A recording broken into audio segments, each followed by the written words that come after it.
Hello, friends. Before we start today's episode, I want to give a quick shout out to our Patreon supporters for helping us keep the Distiller going and for supporting the costs involved in making it. This is a labor of love for all involved, and the support we get from our patrons helps us cover the basic costs of web hosting and upkeep, the necessities of keeping the show coming your way. If you'd like to learn more about supporting the Distiller, visit thedistillerpodcast.com and click on the Become a Patron link for more information. Thanks.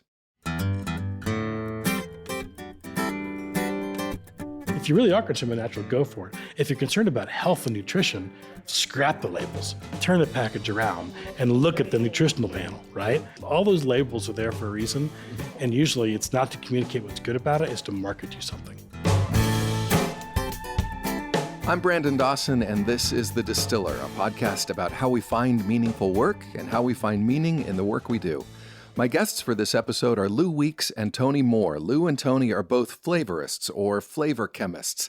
As you'll hear, an exact title is kind of hard to arrive at, and it doesn't really capture what they do.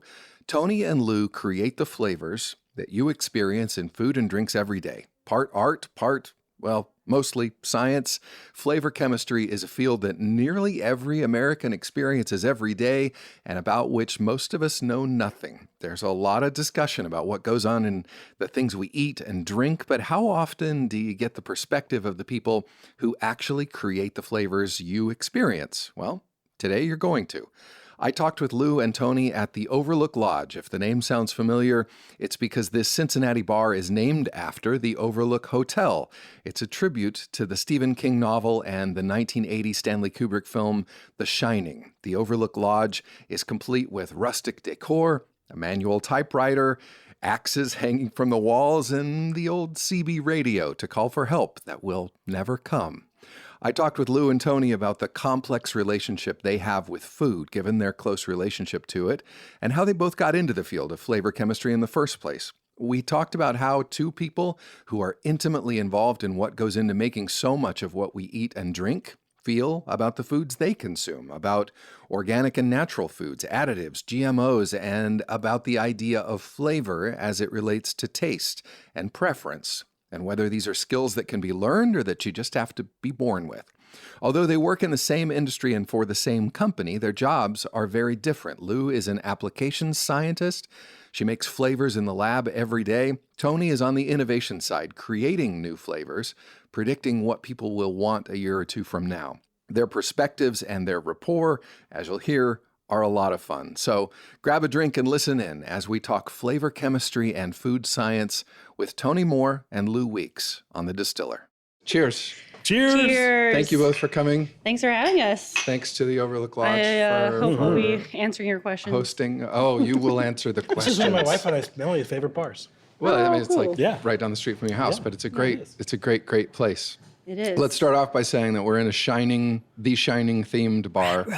Red Rum. On the second day of the Dead season. Yeah. See, there we go. Perfect. Yeah. So Angie is here honoring it. shooting photos. If you're listening to this episode, go to the website and look at Angie's photos. This is a great place. So Yes. I'm going to start out by letting you both introduce yourselves, or at least give your titles. So Lew, we'll start with you. Food application scientist. It's official. Okay. And Tony, what is your title these days? It's much shorter than Lou's. Flavorist is the easiest way to say it. Okay. Really. There's It's a lot not of other... something fancy. It doesn't have C's Yeah, right. in it. He's Or got like almost MD after innovation his name. specialist. QCC Innovation Bird Editor CIO.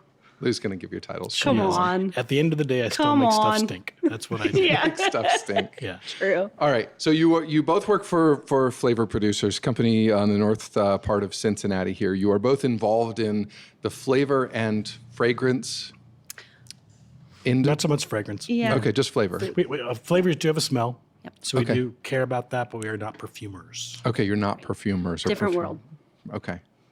All right. Even though you, Lew, are on the board of the Cincinnati chapter of the flavor and WFFC, shout fragrance out. industry. I don't know there's an acronym. Women Flavor and Fragrance Commerce. Okay. So the worlds are related, but you're primarily in the flavor side of it. Yes, absolutely. As detailed as you want to be, we'll start with you, Lew. Tell me what you actually do.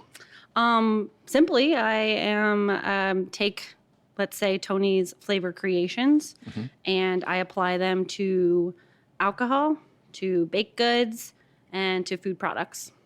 What do you mean you apply them? So I decide, or with the help of a flavorist, taking their unique flavor compositions, so their artistry, taking that, and I think alcohol is the most simple to understand.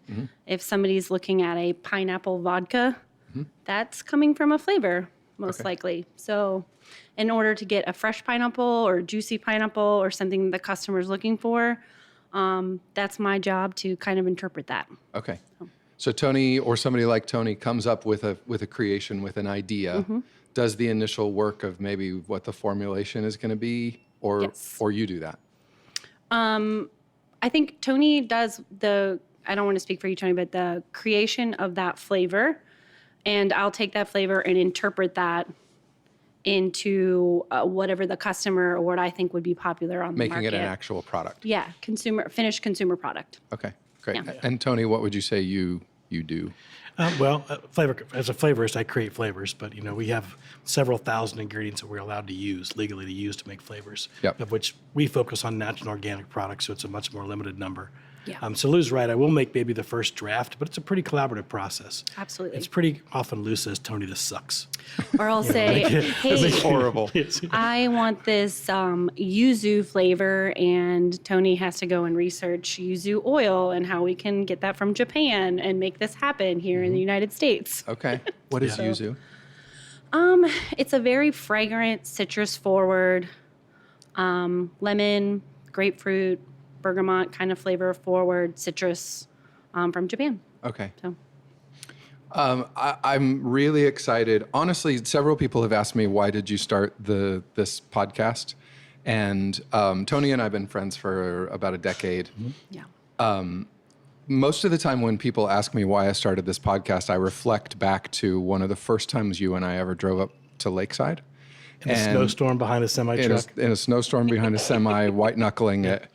And I remember, I didn't know you well, and I remember at that, asking you, I think on that trip, what you did for a living, and you said, well, I'm a flavor chemist or a flavorist. And somewhere in the back of my mind, I went, wow, that's a career I never even knew existed or never thought of. Yeah. So you are partly responsible for this podcast existing. And ever since I started the show, this is episode 45. I don't know why I haven't had you on before this, but I wanted to talk to you about this because this is one of these things that people experience the work that you guys do every day and have no idea what goes into it. So I want to talk about all the things about, you just said there are flavors you're allowed to use. I want to talk about that. I want to talk about the idea of how you talked about, citrus forward flavors, and I have many questions, but I want to start off by asking you both when you first knew that this was something that people do and how you actually got into it. Well, being the freshman in this scenario, since you guys are old buddies. Thank you. I started in culinary, worked my way through the baking world, and You went to culinary school. We're going to be a went chef? to culinary school. Thought I was going to do the chef thing. Okay. Didn't want to be a 40-year-old line chef. Went into bakery with a friend. Loved that. Did the farmers markets, and then kind of fell into a friend who was leaving Flavor Producers at the time, and she's like, hey, there's this job opening at Flavor Producers. And I said, what's that? And got there. Well, Tony interviewed me along with other flavor chemists about 5 times. They weren't sure about a girl like me coming into this world. A girl of like, which I knew, a girl like you. A There girl are like Lou. many questions behind that. Yeah, so I passed the grade, I guess, and got in there and just discovered that this was a really cool, fun way to take my knowledge from culinary and the baking side and just kind of apply it into this world that I didn't understand. Yep. And that was kind of unveiled in a way. Okay, so you started in food. You didn't start in like the chemistry side. You started in food and then get deeper. No, but very similarly, you use that background in this field. So. Yeah, I mean, I've heard people say a lot of times that especially baking is basically chemistry. Yeah. Yep. Yeah, there's baker's formulas, just like there's formulas that we work off of. Yeah. Recipes, you could call those formulas Right. too. It's just a different way of approaching it. I got to say, I just noticed that you have knives for earrings. Well, yeah. Doesn't everybody? That's a little on the nose, Lou. But I know. Well, yeah. I mean, yeah. I I love it. love knives. Anthony Bourdain's just is going for $50,000. I'm just saying, if anybody wants to get me a Christmas present, that'd be knives? great. Yeah. Yeah, that would be pretty special. His knife. His knife, his singular. Yeah. What is it? Is it a Japanese? It's a very special. Anyway, well, let's not go on a tangent. Okay, But yeah, all right. it's a very specially honed knife from All right. the depths of the earth. That's all I'm Okay, saying. hewn from the rocks at the center of a crater. For meteorites. That's all I'm going to say. That's all I'm gonna say. Tony, how did you first know that this was a thing and that it might be a thing you wanted to do? I don't have nearly as sexy of a story as Lou does. Oh, stop it. I grew up in it. So my Yeah, you mother were worked for a born flavor in it. company. I literally spent, I was raised by a single mother, and so I spent most of my summers stomping around a creek bed behind a flavor company, and then literally grew up in it. Okay. So I never thought that I'd So do it for a Tony's starting a story with an orphanage. Okay, got it. Was born at an early age. Yeah. Okay. Might explain a lot of the tics and weird other quirks I have, right? We'll put the violins in behind, in post-production. Yeah. No, but so there was never a time that you didn't know that this is sort of where things came There was from. more of a time that, where it came from, but there was more of a time where I never thought I would do it for a living. Who grows up with something thinking that, yes, this is what I'm going to do because I grew up. Yeah. But I grew to love it. I didn't know that I was loving it, but I learned so much about it just from nepotism and just from being around it. And it took me actually being in college. Like I never thought that I was good at math or chemistry. I was a musician, and it took one of my conductors when I couldn't understand a certain time signature to realize like, well, what do you mean you're not good at math? You already know math. You already Right. know music. You know Music is theory. math. Exactly Yeah. right. Yep. And that's when it connected. So I had to take one elective, and for some reason I got chemistry, and the professor put it all together for me. And organic chemistry stuck. Wow. I think because it was applicable, right? You take this and this, and you take this, and you talk about weird things like molar energy and isotopes. And I had no idea I understood it, but it all clicked. I think because I could find something real and relative like music to apply to it.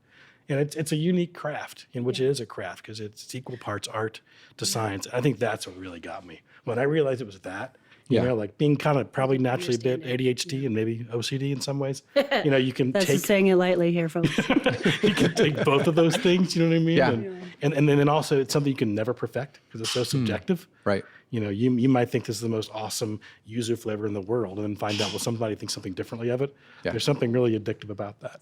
So is it something that part of it, the subjectivity, do you have to have like an innate sense of flavors? Do you have to be like, I think about, and I know it's a different world, but I think about, wine tasters or coffee tasters or sommeliers or where you have this palate that can, do you have to have that or can you be taught the things that you have to know in order to identify these flavors? Do you want to take this one? I mean, I do have a, yeah. We probably have a different opinion, so you go first. I think both. I think you have to be, I think you have to understand a little bit about what you perceive a flavor is and roll with it. And then you have to also take the interpretation of that flavorist's work and almost make it commonplace sometimes for the consumer. Okay. So you have to know both worlds because I think that's what Tony taught me from the beginning was be a little opinionated, understand what you perceive as a flavor or this in every application is different too. So you have to feel strongly about how this is going to taste in a bakery item versus an alcoholic beverage and run with it. But then you also have to take the other side in the criticism and understand consumer products. Okay. So there's this, here's what I It's like, a push and pull. but here's what I think is Consumer friendly. consumer friendly. Sure. Yeah, yeah. Here's what the largest number of Yeah. people are probably going to Consume. consume and Yeah. enjoy. Yeah. What about you, Tony? Flavor's a big word, right? I mean, in our world, we think flavor is so easily explainable because it's a sense, but it's experience. people apply flavor to much more things than just what we taste. Makes sense, right? And that's what drives me to think about it, because it's a lexicon. The most important thing is so if flavor is experience, is that sensation, it's a direct trigger to memory. Right. So that's what I love about it. So it's Absolutely. and I think that's what means you have to be opinionated, because to understand flavors and the thousands of ingredients that build a flavor, you first have to develop your own lexicon. And there's some general words that we all relate to, but the first place you start with was, why does this water taste like a rubber hose? Yeah. And all these things as a kid, these things that bring back memories. I think that's what you first have to master that before we get compositional. So Tony, for example, like our lexicon of words we use in describing a compound is barnyard. Now, would you go out and be like, you know what? This whiskey has that really nice, familiar barnyard taste. Absolutely not. No, But that's like not a good selling point. Us in As the a lab marketer, will as a say, marketer, I'm not going to use that. We'll say it's very camperaceous. Yeah. So What? Yeah. we'll have these big, long, geeky words. Yeah, But at the yeah. end of the word, your average person who really matters, right, is going to say barnyard. Yeah.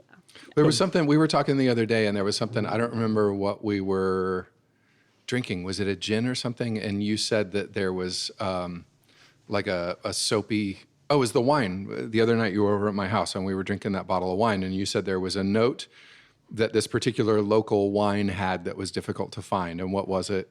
It was a phenolic note, so it was someone with a glycol. So you think it tastes like a Band-Aid. That's what it was, Right? Band-Aidy. So typically you consider like a negative quality, but at the right amount, right? for And with the me, right yeah. other things, that's what made it like intoxicating. And you want to come back to it more and Band-Aidy. more. Exactly. People feel that way about scotch, but I love scotch. Yeah. It just depends. That peat note can be a Band-Aid profile, but I love it. It's the same ingredient. It's Yeah. the exact same class of ingredients we're describing. Yeah. So it isn't scotch, and it's in this one wine, which is pretty rare for a wine. Right. And that's what made it very interesting. So is taste the same thing as flavor?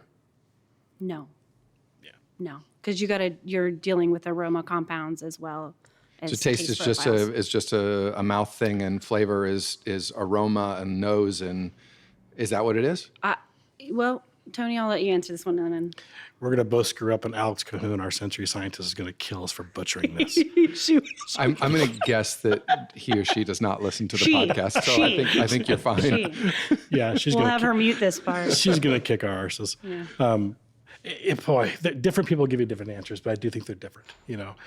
Taste is a much more identifiable. I think you've got sweet, salty, bitter, sour. You've got these very finite senses. Flavor is much bigger. Flavor can create, like you said, aroma as well as too. So it combines all this. Yeah, I think aroma chemicals or what your sense of smell is plays a huge part in how you taste. Right. So that's what our world is. We're constantly redefining and defining and learning, constantly learning people's tastes and just things coming out this year, like umami. Umami would have never been in the lexicon of an average taster, let's say 10 years ago. Right. But with the influence of Asian cultures coming in and becoming part of our culture, I think for food and alcohol-wise, umami is now on the plate. Can you describe? I feel like I have a general awareness of umami. Can you describe that? If you think of a mushroom or tomato paste or anything that has like a rich fullness, some people think salty, but it's a whole other level past salt. It's just like a rich fullness. That's how I describe it. Yeah, I think Butter soy sauce is and- probably soy the most, sauce is the most probably the most familiar. classic umami contributor to a dish. Okay. Are there people in your world, we talked about like the things you can learn and the things that you can't. You said maybe it's kind of a balance between the two.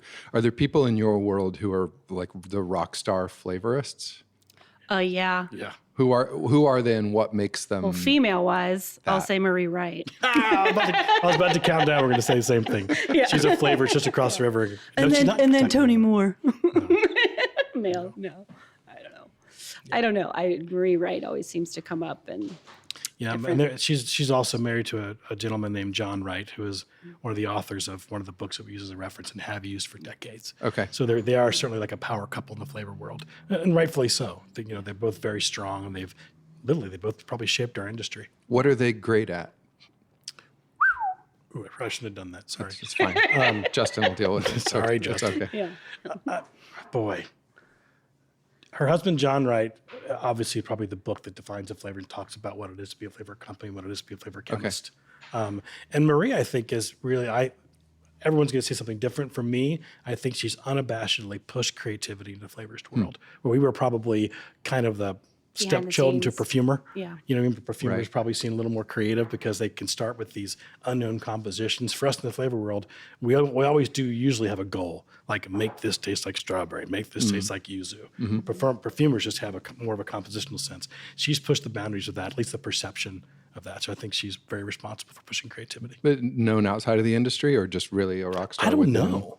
I'm so insular. I don't know if she is or not. It's kind of funny. I don't, like I said, I wouldn't have known about this world if you had asked me 6 years ago. Right, But I think being a rock star in a flavor industry is like saying your band is big in Japan or something. Yeah, like Germany for sure. Yeah.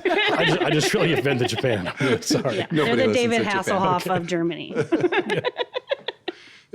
How does the work that you do and the interaction that you have with food and flavor and ingredients and all of that change? the gesture. It's the merging. I'm doing mashing motions with my hands. That's what we do. How does it change the way that you think? Do you think about like the food that you encounter every day differently than I do? I think I always have. I think Yeah. that's been, I think so. Like from the joke you probably see me do it, Brandon. I smell everything before I put it in my mouth. Yep. You know what I mean? And it's like a constant like analyzing. It's hard for me to turn off to look at anything I consume as one composition. I'm always tearing it apart. Does that get tiresome? I don't think you're like Lou said. I think you're When bred we're for it. together, I think it's fun, but if you're with your family, they find it super annoying. Yeah, it's Just a good eat point. it. Just let it go. Good point. I don't say it. I don't generally don't You talk just do about it. it. Yeah. Yeah. So for me, it's when someone says something, do I like it? That's a hard question for me to answer. right. Because I'm going to analyze it. And there are things I like about it, things I don't like about yeah. it. But it's hard for me to say, yes, I like this. Oh, that's interesting. Yeah, I think we're just constantly on. I mean, I feel like I am. Like, oh, yeah, this is good. I like this. I'm going to try this. And blah, blah, blah, blah. But I mean, like the first, like she made this lovely drink for us, right? yes, That we're drinking Yeah. right now. delicious. Yeah. Shout out. And it was what a tea infused whiskey or brown spirit along with bourbon. mint and bourbon. But the very first thing, so instead of saying this is a good drink, my first thing was I really like that dry tannin finish from the tea. So I honed in on something very specific, right? Right. And mine was definitely the mint. Like, I love that as a finishing note. It's just refreshing. Yeah. So, Interesting. Are conferences of flavorists just an endless stream of food geekery? yes. It's worse than the Shriners. It's worse. It really Sometimes is. I find myself moonwalking out of conversations because I'm like, ugh. Too much. Yeah. Yeah. When they start like delving into compounds and chemical compounds, I'm like, moonwalk out.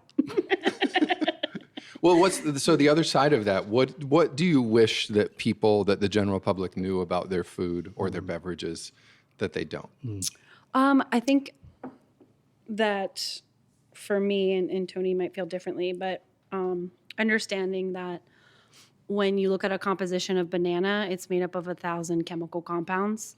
And if you can kind of relate that to how we take, or Tony, for example, will take 500 of those compounds to make it taste like banana for something for you, I think that's how I would approach the flavor world. So you're using those chemical compounds that are naturally found in something in the natural environment. Yeah, I think it's a good way to put it. Flavors can seem scary because it's one word that can represent so many things. And, we're all consumers. We're all, we learn so much now. We're afraid to put something in our bodies we don't understand. But that life is chemistry. Yep, We often talk about squeeze an orange. That drop of orange oil contains several hundred thousand compounds, right? 100,000 compounds. Yeah. And it That's is not no even different than including the reconstruct. zest on the outside. You know what I mean? Like that has all those aroma chemicals. Well, so the idea is, so somebody says to you, like, why can't my orange juice just be orange juice? And essentially, if I understand right, what you're saying is even your orange juice has hundreds of thousands of chemical compounds. And so you're rebuilding them in ways that make them shelf stable, in ways that make them consistently reproducible. I'm asking here. And Yes, we are. I mean, we're for people who either they can't consume a lot of sugar for whatever reasons, or they can't consume gluten for some of the reasons. So it's really funny that flavors are often seen right now currently as unsafe, when it's the opposite. Many times flavors make a lot of foods more safe for people to consume who have maybe prone to some allergy or some dietary concern. Yeah. And flavors would allow those things to be consumed. Otherwise, it'd be boring as hell. Yeah. Well, and think of how many people we have to feed in this world, especially now. Like all flavors play a huge part into that. Yeah. So Into making foods accessible to larger numbers of people that otherwise might not be able to be produced at that scale. right. Okay. And the fun thing is that Lou and I are talking about kind of complex, we call compounded or blended flavors of ingredients. But it's nice that consumers' concern are pushing things into more cleaner, Absolutely. right? So in other words, we are finding new ways, like Lou talked about yuzu. We are finding ways to actually just extract things from the plants and still use those flavors. Doesn't make them any less complex, as we already said. Right, because you have to build it back. Exactly. Yeah. Yeah. So you got these consumer concerns, ingredients, large ingredient lists, the I don't even know if clean label consumers is a thing, but people that are reading Oh, it's a labels. thing. Okay. And they're trying to say, well, I want the smallest label that I can. What are the things that consumers are not concerned about the things that go into their foods that you as a flavorist maybe wish more attention was paid to? That's a good question. That's a good question. I can answer it simply. Like, I think people approach vanilla extract. Everybody understands what vanilla extract is. But maybe the way flavor producers approaches vanilla extract is they're putting back all those complexities, like the wood, the smoke note, the vanilla bean note through extracts, but it'll just say vanilla extract on your label. And I think that's a complexity that I think a lot of consumers might not understand. Would that be fair to say, Tony? Yeah, my mind goes to, is there anything consumers aren't concerned about now? Yeah. So I can't. Well, we all fit in a different category for sure. I as a scientist, it's hard for me to not get excited about science, and it's hard for me to not understand why people's concern. So I keep hoping the pendulum swings the other way. So like GMOs are a great example, right? None of us really, most folks don't really understand it. Right. And understanding that, we're all living, breathing, walking, genetically modified organisms. beings. So not understanding that a lot of these things that do seem scary actually provide a real benefit to people. The reason that we can use less pesticides and feed people where they can't grow things is because of some technologies like GMO. So there is a lot of just sensationalism because of lack of understanding and fear. So I guess I hope that consumers would have a bit less fear at some point and be able to trust some science. There's a very good reason why they don't. Yeah. But in this, we all have access to so much now that I hope that this whole continued drive for truth and transparency yields that, so people can actually understand the truth behind some science. That's one of the things I've always admired about your approach, Tony, is you both understand where the consumer's concerns are coming from and are transparent about, but here's why we do what we do, and here's what it is. It's all chemicals. And I'm a consumer myself. I wouldn't eat it unless I'm not going to eat something I'm, not making myself. So, Is there, and I don't think this is a question like just to food. I think this is a question for pharmaceuticals and for whatever. But I mean, is there ever a level? So with GMOs, for instance, the consumer concern might be phrased as, well, we don't know. We don't know what these particular modifications are going to do. We haven't seen 3 or 4 generations of consumers consuming them, and so we don't know if they're going to have an impact on the human body. Can you ever actually know that? Is there ever a point at which you can say something is truly safe, whatever that would mean, or safe for a large enough number of consumers? Or is it ultimately always a bit of a, well, we know what we know, and we're going to go ahead until we know something different? Yeah, I think true is a hard label to put on it, right? Yeah. But you can infer. There's certainly a lot of sciences that you can relate, and case examples you can relate, and the what if and then kind of a theory that I certainly think you can apply, and it is done pretty well. I mean, when you do think about, and food is easier to say than medicinal, which is a whole different ballgame. But at least in foods, there's only a couple of real examples where you can say, "Whew, that was a bad idea," But it's usually not by some new chemical or something. It's usually some new technology. It's like didn't work, or who knew fat was good for you? Right. 5 years from now, we're going to realize how bad it is for us, right? Just like we realize, look at this, all this sugar and low fat was such bad for us. Right. So it's true is so cyclical, I think. Yeah. It depends on the diet. What diet fat you're in. But Right. I do see your point, Brandon, and I also see that it is a hard leap for some folks to make with GMO. But I think that for me, my mind goes back to, as I for like weird GMOs. Where you can look at plant grafting, you can look at all the GMO has been a long process. It just gets, unfortunately, things can get branded that sound really scary. Like, do you remember when like bioscience or biotech was a positive thing? Right. Right, it was seen as green, like ooh, it's bio. Plants. Yeah. Now it's like the devil. It's awful. Right. And it is that the constant pendulum swing back and forth between we know this, we know this, we know this. Yeah. I know some of your work is I don't know, combating is the right word, but addressing consumer concerns to bring clarity Oh, sure. to what's actually And happening. I'm the first guy to admit, too, that, I've made my living addressing consumer concerns. So some of the very things that I'm banding about and complaining about have provided my income because I've had to create and provide solutions to address those consumer concerns. Even if I may find them unfounded or sometimes frivolous, it's been very profitable for me. So it's a double-edged sword, I guess. Sure. How do you, part of what you do is I think part of what you do in the industry, there's the sort of pure science about it is how would you create something, but there's the marketability aspect of it. How do you create something people actually want? And part of that is figuring out what people are going to want next before they want it. How do you do that? Trends. Trends. I know, this is going to sound so conceited. I know what I like. What was that? I know what I like. And I hope everybody else does too. I think that's the simple answer. But is it as simple as if I apply it to another industry that you are in it and close enough to it so that maybe what you like is something you're on the cusp of it? You're already tired of the thing that people are going to be tired of in 6 months? Yeah, I'm kind of already tired of the word plant-based, but for the next 3 years, that's going to be everywhere. Yeah. All you're going to hear is plant-based, plant-based, plant-based. But hey, like we were just speaking on before, that's what it's going to be. Right. And that's what we're going to push or help push and commercialize and be a part of. And hopefully we do it right. Right. Yeah. I think Lou's selling herself short about how you recognize trends because, when you ask her the question, the listeners can't see this, but her eyes darted around the room. Did you notice that? Yeah. Brandon? So you're always aware. Speaking of you will ADHD. Right.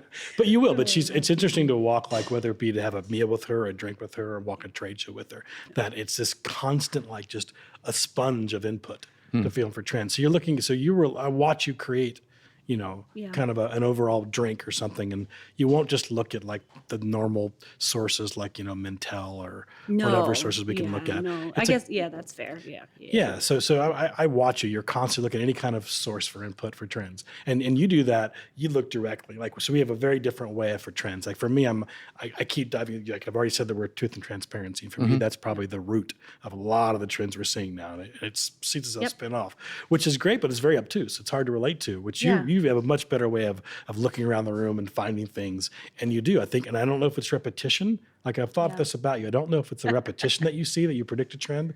I don't know yet, or you make connections, but it's a really unique way of kind of, we call it like street trend setting. Yeah, you kind of feel it. Yeah. It's like you feel it coming, or I don't know. It's like you feel it. It's an instinct or something. Well, I've never thought about it this way because I think when I sat down with the two of you, I thought we were going to talk a lot about chemistry. A lot of what we're talking about is artistry and creativity. And those are, if I think about like music, what are the trends in music? What are people going to be listening to next year? The way that you find those things out is go to the small clubs and see what people are playing now. So it's kind of a similar thing where you're sort of like, what are people experimenting with? What are they playing around with? What's going to break? Yeah. What's going to pop to be the next culture. thing? Yeah.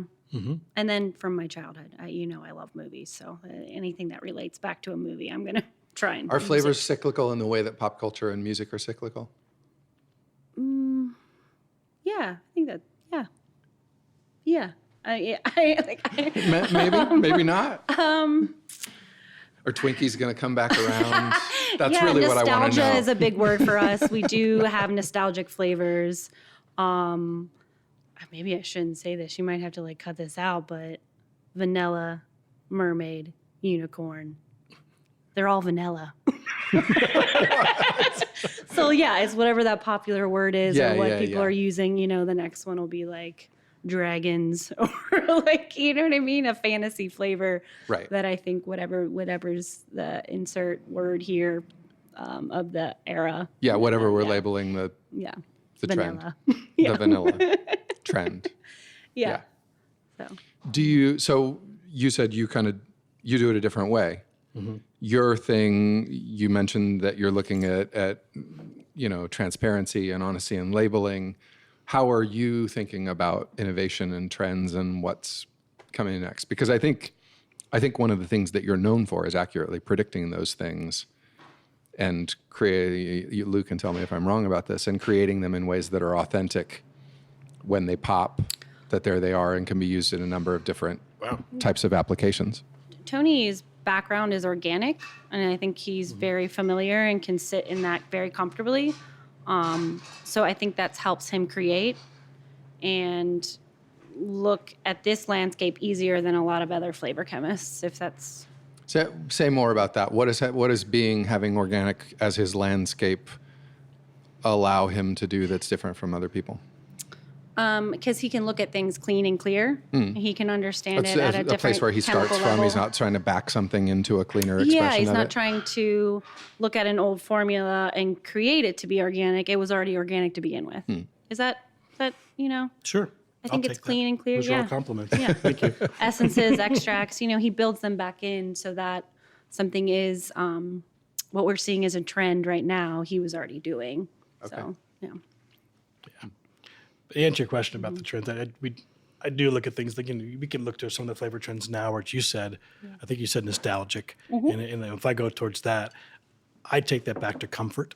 Yeah, right? comfort's a good word. Why are we looking for comfort? Because we're, here, at least here in America, well, I guess across the world, it's pretty turbulent times politically. Yeah. Right. So we all look for comfort, and what drives that. So for me, I'm always looking for that, because again, flavor for me is an experience, and then so how do you convey that experience, and what are people looking for? So when someone asks me to create something, I'll often look, well, who's the target market?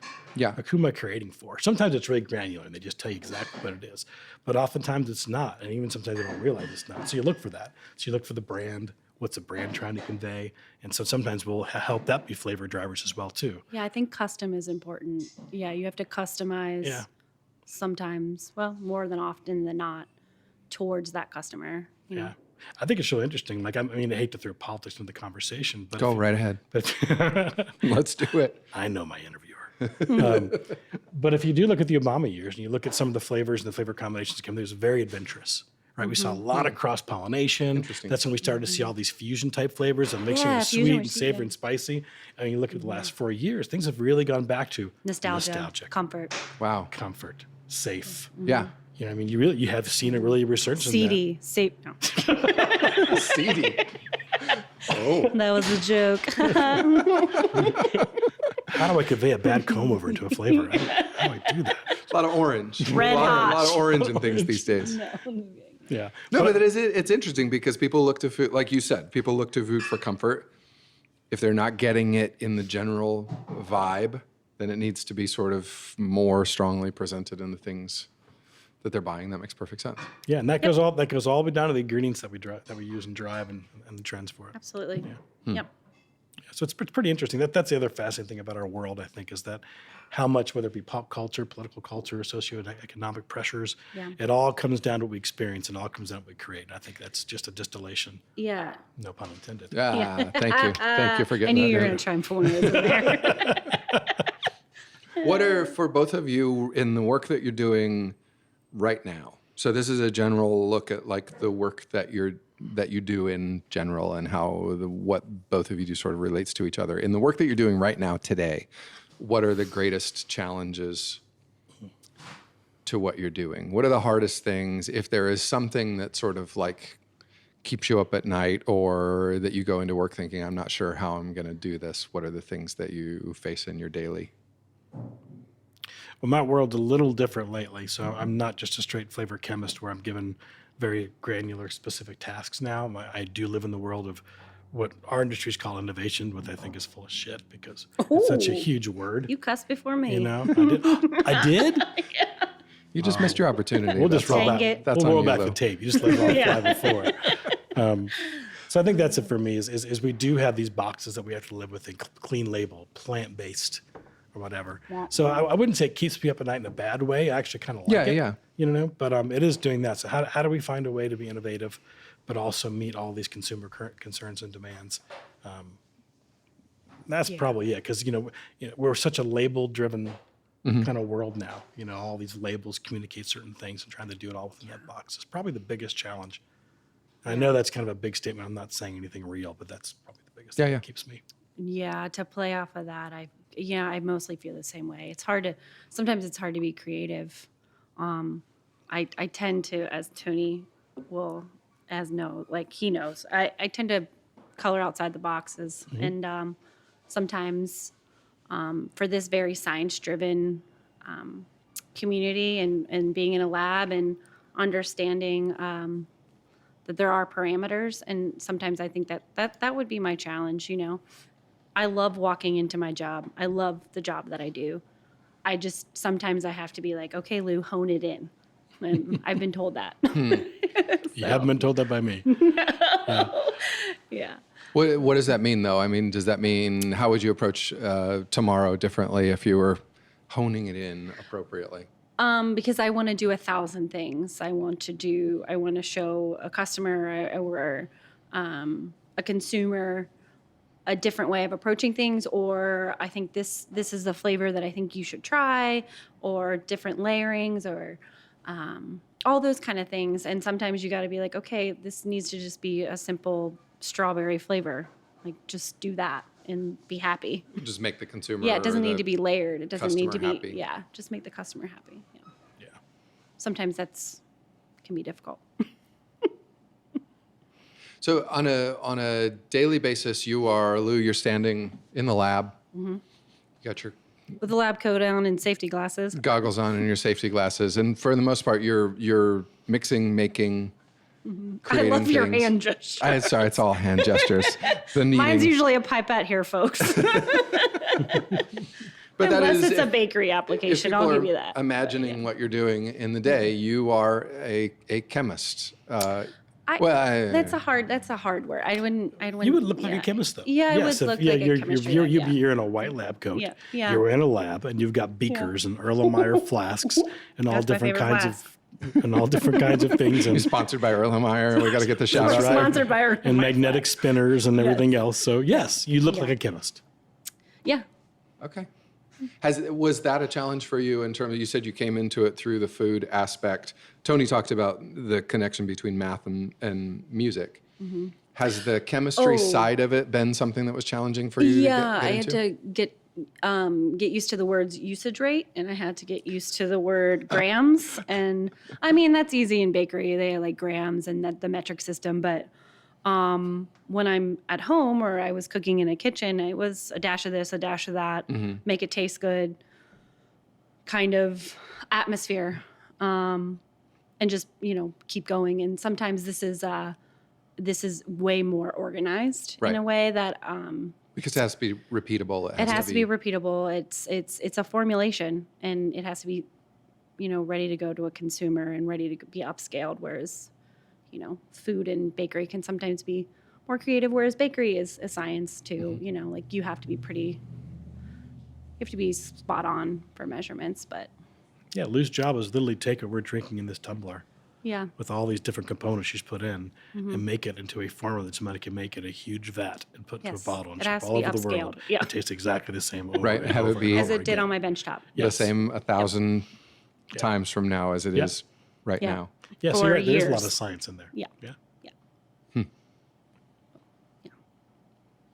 I love that. I love the combination of the creative and the analytical. Mm-hmm. And you're both obviously very creative people, like seeing that come together. Yeah. And what you do is interesting. We found each other. High fives. A loving high five exchanged across the table. Well, the last interview with Lou was at a Starbucks coffee house. And it wasn't 5 interviews. It was like 3. Yeah, right, dude. It was like me, and then you had another one, and then it was the flavor chemist. All right, it was 4. And then we got to go to flavor producers. And then she finally said, so do I have the job? Do I have the job? I was like, do I have a job? Well, let's talk about that a little bit, because so Lou has said that she came into it with a love for food. Yeah. and from a culinary background. And so whether you called it that or not, you had an exposure to the chemistry of how food goes together, of food science. When you are interviewing somebody, Tony, like Lou, for a job like this, who isn't coming in with a chemistry background, what are you looking for? Ooh, Like, yeah, what were the questions that you were looking this for is in a good Lou question. that she satisfied? The first thing I usually ask is, tell me what you ate today and why. Yeah. You know, and it could be, I mean, I remember Lou, your answer was really funny because you're like, don't shame me, but it was fast food. But you gave me a really good answer as to why she wanted it. You know what I mean? It was like, no, and so you keep going. So generally it's that. It's like, I want to know a person. I want to see how comfortable they are in talking and just responding to these kind of questions. And then I also kind of want to see, do they naturally have, in a good way, an analytical way of responding to my question and being able to kind of vocalize what their experiences are. Because that's the key to it all. Yeah. You know, to be able to do just that. And you did it like that. Because my answer, and it still is today, I love my fast food as much as I love my fine dining, and equally. And I know that scares some people and they don't get it, but equally. Well, why? Talk about that. I think there's that umami that you get from the fast food because it's built in.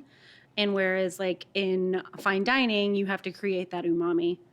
And they're both creative in their own way. What do you mean when you say it's built into the fast food? I mean, I understand like most people MSG. think. Well, right. That the salt and fat components and that make us crave fast food are there and intentional. That's the umami. That's the thing that's built in. And it's not always necessarily bad. I think it's I don't know.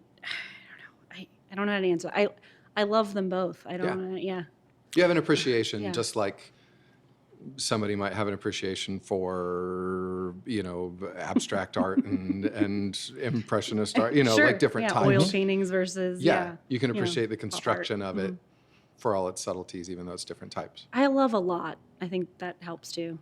There's a lot that I love in cultures and, you know, food and art and movies and books and yada yada. You're an enthusiast. Yeah. Well, I think a guy who's been able to experience a lot of your compositions, I think what you get from it is you've identified that one common thing in kind of fast food is addictiveness, right? They have kind of found that magic combination. I think you said it, sugar, salt, and fat, right? And I think that you've right. I don't think you've realized it, but in all in most of your combinations, you will find a way to make it interesting and addictive. Yeah, so there has to be a level.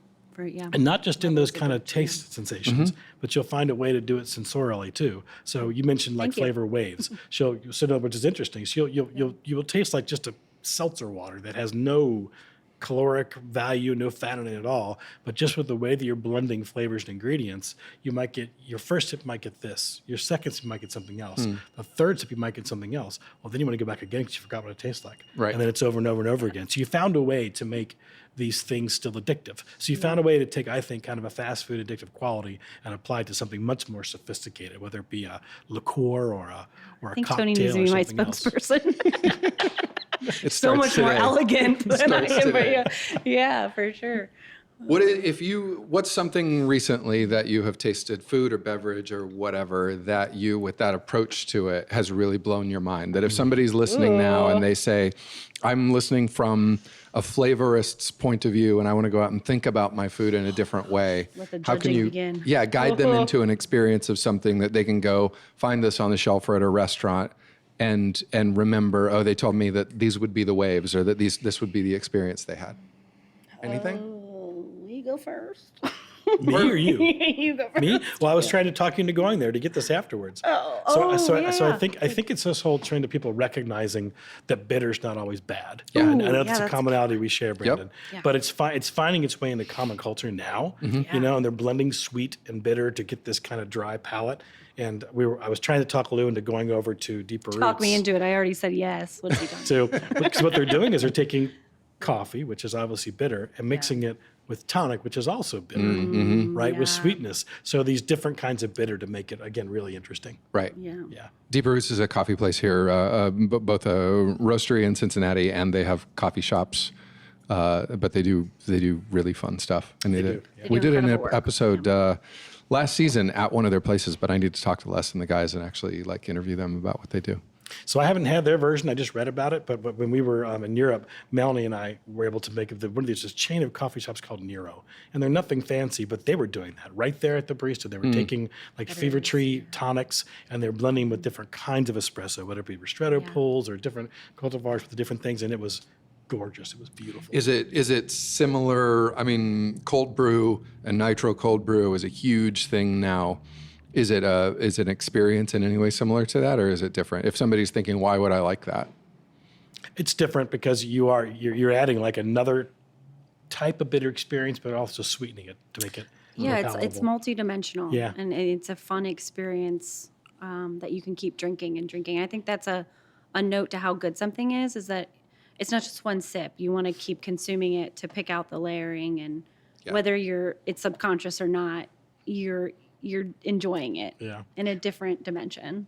So that's probably my favorite. My favorite Yeah. trend probably is the finally the lack of acceptance of all things have to be sweet. Yeah. 'Cause it's opening up a yeah. whole world of different, whether it be botanical or floral or and how those are actually perceived. Yeah. I'd like to see sweet cocktails kind of fall by the wayside, like actually experiencing a cocktail from start to finish, what those components are put in there, and not just like a simple syrup loaded. Yeah. If somebody was saying, this is interesting, I've had a love for food, I didn't know this was a thing, maybe this is a thing I could do for a living, how would they, wherever they are, start to think about, we talked about your route to a career in flavors. Is that a typical route? Like, how would somebody start to get involved? You mean in the flavor industry? Yeah. Well, first of all, you're only talking about 2 jobs in the flavor industry, right? I don't care about any of the Any others. of the jobs. Okay, so if you want to work in the creative He said it, not thing in it. the flavor world, there's lots of different interesting. Like Lou came at it from a baker. We have another flavor chemist who was a chef. Yep. We've got another chemist who was a biologist, another chemist who was a chemist, and one was a history major. So there's lots of ways into it, but the first thing I'll say is be willing to get your hands dirty. Come in at a lower level. And be willing to put the time in to learn the materials, because even the mundane jobs have their own facet. Like the place I tell them to start in industry, because no one wants the job, is work in quality control.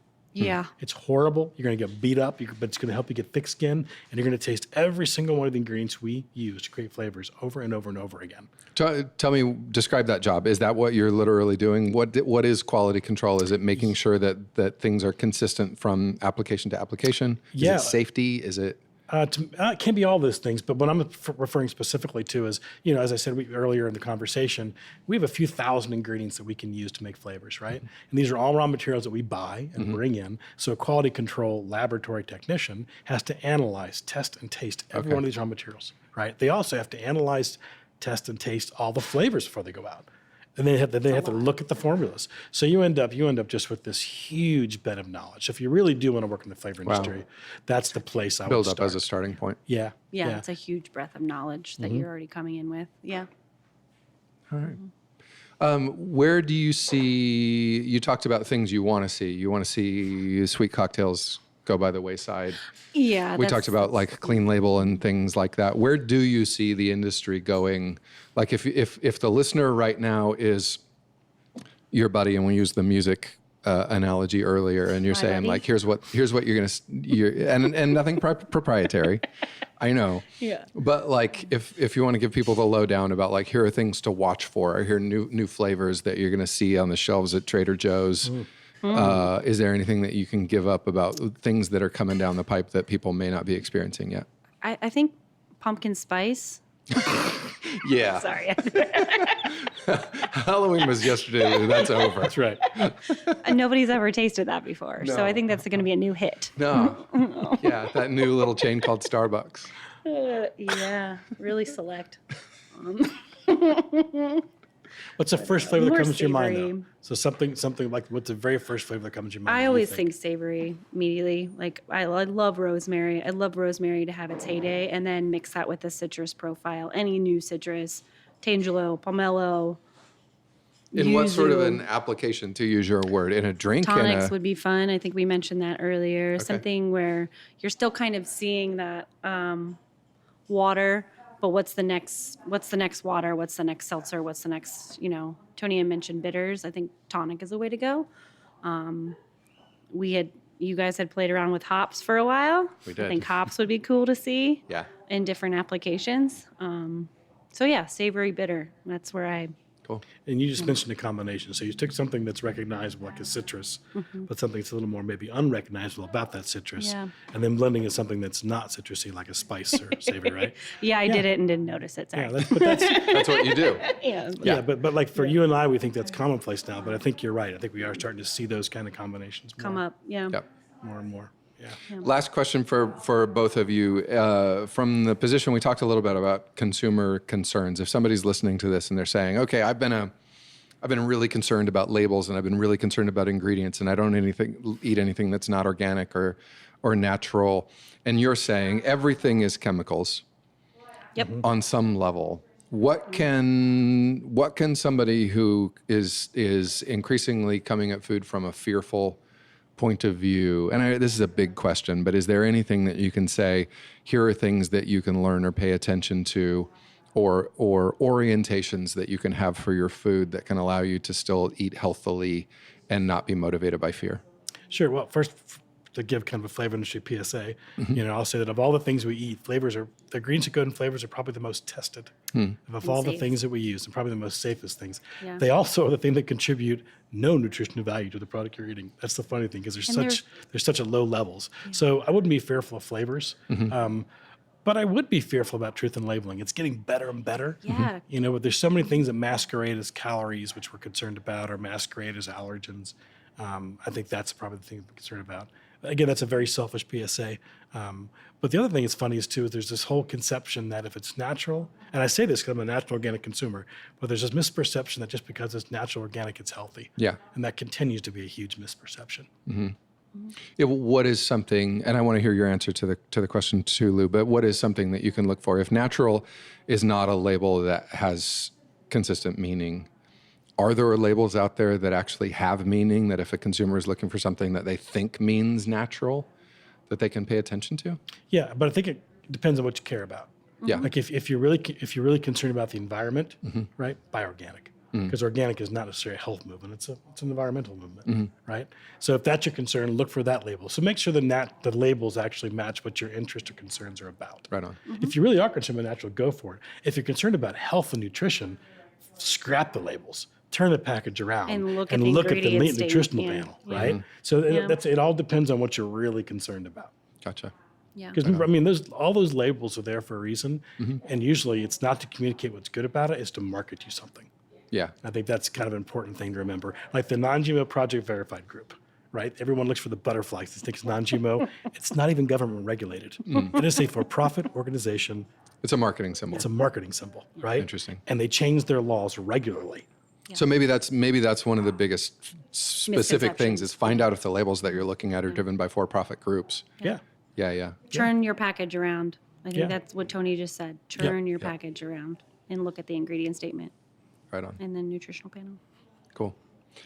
Super interesting. Thank you both. Really, really, really love it. We find it interesting. Good. Everyone's like, damn, that's boring. Boring. I had to wake both of you up a couple of times during it. No, thank you. I really appreciate it. And it's something what you do. There aren't very many things that I can say. I interview people on this show that people engage with it every single day Yeah, it's in everything in an you unconscious eat way. and drink. Yeah. Do you, I guess maybe one more question, like, do you feel that as a responsibility? Absolutely. Yeah. Yeah. Yeah, I think so. I mean, it is a responsibility because you want to create good experiences for people. Yep. A lot of times the stuff that we're asked to flavor doesn't taste good because it's generally healthy in our specific world. Protein. So it is a responsibility. Try to make these things good for you. Actually taste good. Protein. Pea protein. Pea protein. Yeah. Oh, I love me some pea protein. I got pockets full of it. Pea protein bars. Can those go away forever? Thank you both. I really appreciate it, and it's an area of curiosity that I knew a little bit about, and I know more, and hopefully other people do too. So, Thank cheers you. again. Cheers. Thank you. Really appreciate it. This episode of The Distiller was recorded live at the Overlook Lodge, located at 6083 Montgomery Road in Cincinnati's Pleasant Ridge neighborhood. Based on Stephen King's novel and the subsequent film, The Shining, the Overlook Lodge offers unique Shining-themed cocktails and decor that hopefully won't keep you on the edge of your seat. Thanks to GM Heather Lynn Stickle and the staff of the Overlook Lodge for letting us invade for a little while, and of course, for the wonderful cocktails. And thanks again to Tony Moore and Lew Weeks of Flavor Producers here in Cincinnati for sharing their experience, their expertise, and their stories with us. You can check out photos of our time together, including, of course, the setting at the Overlook Lodge. Photos by the amazing Angie Lipscomb, along with links and more information, are on our website at thedistillerpodcast.com. And of course, stop by the Overlook Lodge and tell them you heard it on The Distiller when you do. The Distiller is produced, recorded, and hosted by me, Brandon Dawson. Our show is mixed and edited by Justin Golden. Logos by Scott Ryan, design, video work by Mike Helm of Minute Moments Pictures. You can find The Distiller wherever you listen to podcasts. And of course, you can listen and download every episode at thedistillerpodcast.com, where you'll find links, photos of the guests, and a map of all of our show locations. If you liked this episode, tell somebody about it. Follow, like, and share our posts on Facebook, Twitter, and Instagram. And again, if you want to help us make more of these episodes, just click the Become a Patron button on our website for more information. Thank you so much to our Patreon subscribers for helping us get the word out. Finally, please take a second to rate and review The Distiller wherever you listen. Until next time, I'm Brandon Dawson, and thanks for listening to The Distiller. Bye-bye.